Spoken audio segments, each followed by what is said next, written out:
السلام علیکم ورحمۃ اللہ وبرکاتہ۔ ایک بھائی کا یہ سوال ہے کہ کیا ہر بیماری کی دوا موجود ہے یا ہر بیماری کی شفا ہے؟ تو آج ہم آپ کو اس ویڈیو میں یہ بتائیں گے کہ کس کس بیماری کی دوا موجود ہے، شفا موجود ہے، اور نبی کریم رؤوف الرحیم علیہ تحیت و تسلیم نے وہ کون سی چیز بتائی ہے جس میں بہت کمال کی شفا ہے۔ اللہ تبارک و تعالیٰ کے پیارے حبیب علیہ الصلوۃ والسلام چونکہ اطباء کے بھی سردار ہیں، آپ علیہ الصلوۃ والسلام چونکہ روحانی و جسمانی اور تمام ظاہری و باطنی علوم سے واقف تھے، اسی لیے اللہ تبارک و تعالیٰ کے پیارے حبیب علیہ الصلوۃ والسلام نے بڑی کمال کی احادیث اس میں بیان فرمائی ہیں، ایسی باتیں بیان فرمائی ہیں کہ لوگ دھنگ رہ جائیں۔ پہلی بات یہ ہے کہ یہ سوال کہ کیا ہر بیماری کا علاج ممکن ہے، تو اللہ تبارک و تعالیٰ کے پیارے حبیب علیہ الصلوۃ والسلام یہ صحیح بخاری میں یہ اس کا نمبر ہے 5678۔ آپ علیہ الصلوۃ والسلام فرماتے ہیں ما انزل اللہ داء الا انزل له شفاء، کہ اللہ تبارک و تعالی نے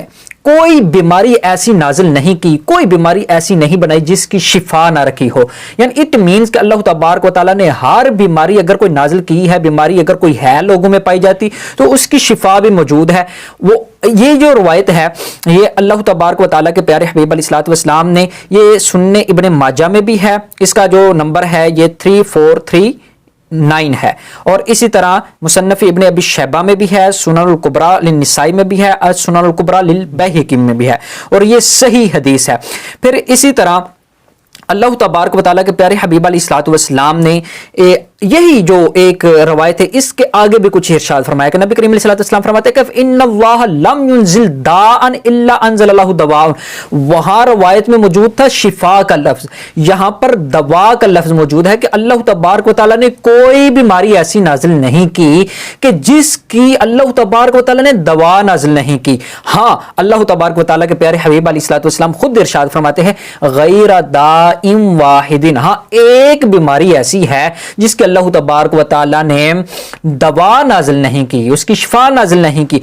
قالوا وما هو یا رسول اللہ صلی اللہ تعالی وسلم، تو عرض کی یا رسول اللہ صلی اللہ تعالی وسلم وہ کون سی چیز ہے؟ تو نبی کریم رؤوف الرحیم جانے جانا صلی اللہ تعالی وسلم آپ فرماتے ہیں الحرم، کہ یہ جو بڑھاپا ہے یہ ایک ایسی بیماری ہے جس کی کوئی دوا نہیں ہے۔ اس سے وہ لوگ بھی ذرا عبرت حاصل کریں جو کہتے ہیں کہ وہ بڑھاپا بوڑھے پھر جوان ہو جائیں گے، یہ وہ کیا کہتے ہیں کہ گئی جوانی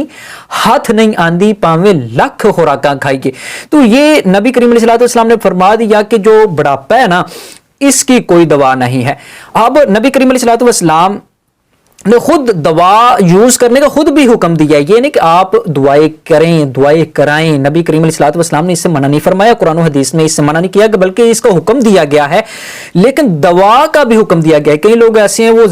اتنے صوفی بن جاتے ہیں کہتے ہیں کہ نہیں جی اللہ تبارک و تعالیٰ کو اگر یہ منظور ہے تو ٹھیک ہے ہم دوا نہیں لیں گے، لیکن اللہ تبارک و تعالیٰ کے پیارے حبیب علیہ الصلوۃ والسلام کیا بیان فرما رہے ہیں وہ آپ کو سمجھنا چاہیے۔ یہ صحیح ابن حبان کی روایت موجود ہے، اللہ تبارک و تعالیٰ کے پیارے حبیب علیہ الصلوۃ والسلام 6061 میں یہ اللہ تبارک و تعالیٰ کے پیارے حبیب علیہ الصلوۃ والسلام فرماتے ہیں کہ کسی نے پوچھا، کوئی صحابہ کرام تھے انہوں نے پوچھا فَهَلْ عَلَيْنَا جُنَاحٌ أَن نَتَدَاوَى، یا رسول اللہ صلی اللہ تعالی وسلم کیا ہم پر کوئی حرج ہے کہ اگر ہم بیمار ہو جائیں تو ہم دوا وغیرہ کریں، دوا دارو کریں؟ تو نبی کریم علیہ الصلوۃ والسلام نے فرمایا فَقَالَ تَدَاوَوْا عِبَادَ اللَّهِ، اے اللہ کے بندو دوا حاصل کیا کرو، دوائی دارو کیا کرو، اگر بیمار ہو جاؤ تو دوا یوز کیا کرو۔ فَإِنَّ اللَّهَ لَمْ يَضَعْ دَاءً إِلَّا وَضَعَ لَهُ دَوَاءً، کیونکہ اللہ تبارک و تعالیٰ نے کوئی بیماری ایسی نازل نہیں کی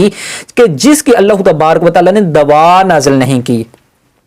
پھر اب میں آخر میں جو میں نے آپ کو بتایا تھا کہ ایک ایسی چیز آپ کو بتاؤں گا کہ آپ دھانگ رہ جائیں گے، نبی کریم رؤوف الرحیم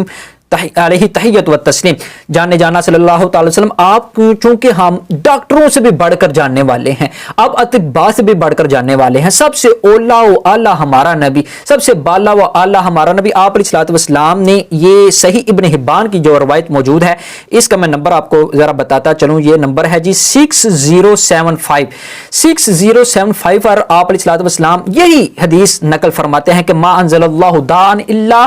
انزل له دواء، اللہ تبارک و تعالیٰ نے کوئی بیماری ایسی نازل نہیں کی جس کے اللہ تبارک و تعالیٰ نے دوا نازل نہ کی ہو۔